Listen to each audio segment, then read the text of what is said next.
Film کی کہانی شروع ہوتی ہے ایک جیل سے، جس میں ایک قیدی کو زنجیروں میں جکڑا دکھایا ہے۔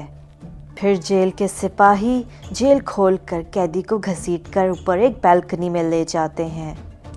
یہاں بہت سے لوگ چیختے ہوئے نظر آتے ہیں اور اس قیدی کو قاتل، درندہ، خونی بہت سارے الفاظ کہتے ہیں۔ جیلر ایک گارڈ کو سزا کا اعلان پڑھنے کو کہتا ہے۔ گارڈ کہتا ہے کہ کورٹ نے 2 دن بعد اس قیدی کو پھانسی کی سزا سنائی ہے، لیکن اس سے پہلے اس کے ہاتھ پاؤں توڑ دیے جائیں گے۔ یہ سن کر لوگ خوشی سے جھوم اٹھتے ہیں، لیکن آخر یہ قیدی ہے کون؟ اب کہانی کئی سال پیچھے جاتی ہے اور مچھلی بازار دکھایا جاتا ہے، جو پیرس کی سب سے بدبودار اور غلیظ جگہ تھی۔ یہاں ایک مچھلی بیچنے والی عورت کا بچہ پیدا ہوتا ہے۔ اس عورت کے پہلے 4 بچے مردہ پیدا ہو چکے تھے، لیکن اس دفعہ وہ بچہ زندہ تھا، لیکن پھر بھی وہ انجانے میں اس کو پھینک دیتی ہے۔ بچہ چونکہ زندہ ہوتا ہے، اس لیے تھوڑی دیر بعد رو پڑتا ہے اور وہاں کھڑے تمام لوگ بچے کی طرف متوجہ ہو جاتے ہیں اور اس کی ماں کو برا بھلا کہتے ہیں۔ یہ بچہ وہی قیدی تھا جو شروع میں دکھایا گیا تھا۔ اس قیدی کا نام تھا جان، اور اس میں 2 بڑی عجیب خصوصیات تھیں۔ پہلی یہ کہ اس کی سونگھنے کی حس بہت تیز تھی، اور دوسری یہ کہ جو کوئی بھی اس کو اپنے سے دور کرتا وہ کسی نہ کسی طرح مر جاتا۔ جیسے اس کی ماں جو اس کو پھینک دیتی ہے، اس کو بھی پھانسی ہو جاتی ہے، اور جان کو ایک یتیم خانے میں بھیج دیا جاتا ہے جس کی مالکن بہت لالچی ہوتی ہے۔ یتیم خانے کے کچھ شرارتی بچے جان کو قتل کرنے کی کوشش کرتے ہیں، لیکن مالکن وقت پہ آ کے اس کو بچا لیتی ہے۔ یوں اسی طرح کے مشکل حالات دیکھ کر 5 سال گزر جاتے ہیں۔ جان بول نہیں پاتا، لیکن اس کی سونگنے کی حس بہت تیز ہوتی ہے۔ پھر 13 سال کی عمر میں مالکن جان کو پیسوں کی لالچ میں بیچ دیتی ہے، لیکن جیسے ہی جان وہاں سے نکلتا ہے، چور مالکن کو مار کر اس کے سارے پیسے چوری کر لیتے ہیں۔ جان کا نیا مالک بہت ظالم ہوتا ہے، وہ اسے ایک مرتبہ شہر بھی لے جاتا ہے۔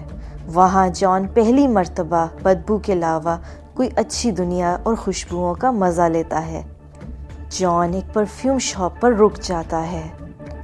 وہ طرح طرح کی پرفیومز کی خوشبوؤں کے مزے لیتا رہتا ہے۔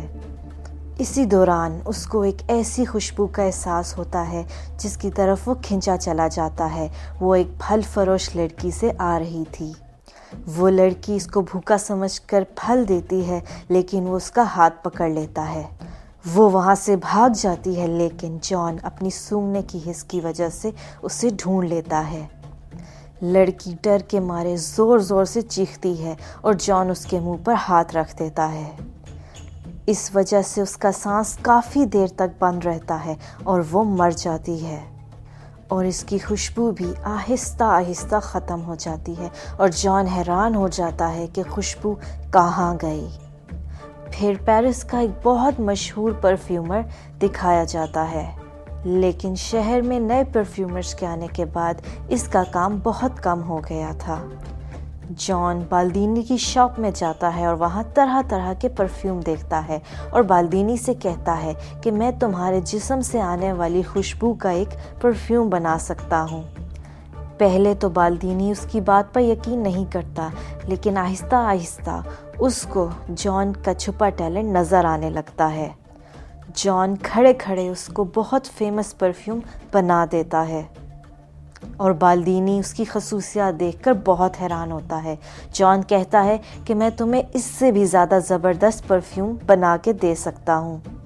بالدینی سوچتا ہے کہ یہ لڑکا میرے بہت کام آئے گا، اور اس کو اس کے مالک سے خرید لیتا ہے، اور اسی رات جان کا مالک ندی میں ڈوب کر مر جاتا ہے۔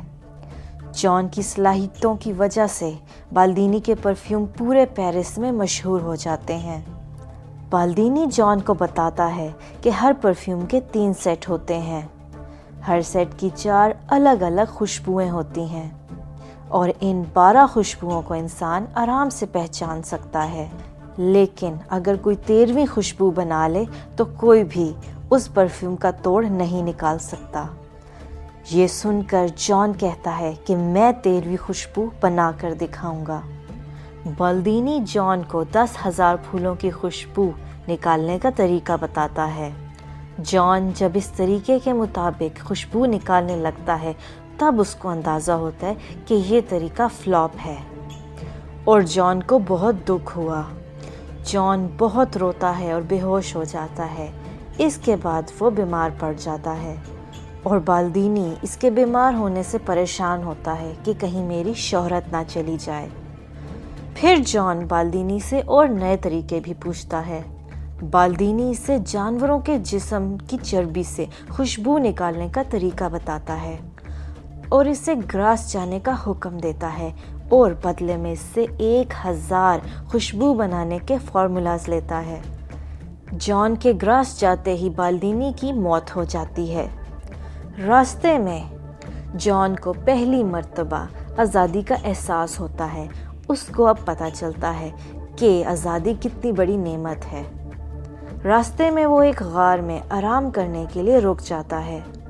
وہ وہاں کئی دن گزارتا ہے اور ایک دن اس کو اسی پھل والی لڑکی کا خواب آتا ہے۔ جان گھبرا کر اٹھتا ہے اور اپنے جسم کی خوشبو محسوس کرتا ہے لیکن اس کو کوئی بھی خوشبو نہیں آتی۔ تب اس کو پتہ چلتا ہے کہ اس کی اپنی کوئی خوشبو نہیں ہے۔ وہاں سے روانہ ہونے کے بعد اس کو راستے میں پھر وہی خوشبو آئی جو اس کو پھلوں والی لڑکی سے آ رہی تھی۔ وہ ایک خوبصورت سی لڑکی کو دیکھتا ہے جس کا وہ پیچھا کرتا ہے۔ یوں وہ گراس پہنچ جاتا ہے اور وہاں پر ایک محل میں بھی پہنچ جاتا ہے۔ یہ محل اس لڑکی کے باپ رچز کا گھر تھا۔ گراس میں جان ایک عورت کے انڈر کام کرتا ہے جس کا شوہر اس پہ کڑی نظر رکھتا ہے۔ جان ان کے پاس رہتے ہوئے جانوروں کی چربی سے خوشبو نکالنے کے 2 نئے طریقے سیکھتا ہے۔ پہلے طریقے کا استعمال وہ اپنے ساتھ کام کرنے والی لڑکی پہ کرتا ہے۔ وہ اس لڑکی کو ایک بڑے سے ٹینکر میں ابالتا ہے لیکن کامیاب نہیں ہو پاتا۔ دوسرے طریقے کے لیے وہ ایک طوائف کی ڈیڈ باڈی کا استعمال کرتا ہے۔ جان اس کے بال کاٹ کر اس کے جسم کو لیپ لگا کر ایک کپڑے میں لپیٹتا ہے۔ پھر اس کپڑے سے چربی نکال کر وہ خوشبو نکالنے میں کامیاب ہو جاتا ہے اور اس کو وہ طوائف کے پالتو کتے پر چیک کرتا ہے۔ اب وہ 13 بوتلوں کا سیٹ تیار کرتا ہے، یعنی ہر بوتل کے لیے 1 قتل۔ لورا کی سالگرہ پر سب لڑکے لڑکیاں چھپن چھپائی کھیلتے ہیں اور جان بھی وہاں موقع پا کر آ جاتا ہے، لیکن لورا بچ جاتی ہے۔ لیکن پارٹی سے 2 جڑواں بہنیں غائب ہو جاتی ہیں جن کو مار کر جان اپنے سیٹ کی 2 بوتلیں تیار کر لیتا ہے اور ان کو مار کر ندی میں پھینک دیتا ہے۔ اس کے بعد پورے شہر میں لڑکیوں کی موت کا سلسلہ شروع ہو جاتا ہے اور لوگ بہت خوف زدہ ہو جاتے ہیں۔ لیکن جان 12 بوتلوں کا سیٹ تیار کر کے انہیں ایک بڑی بوتل میں ملا دیتا ہے۔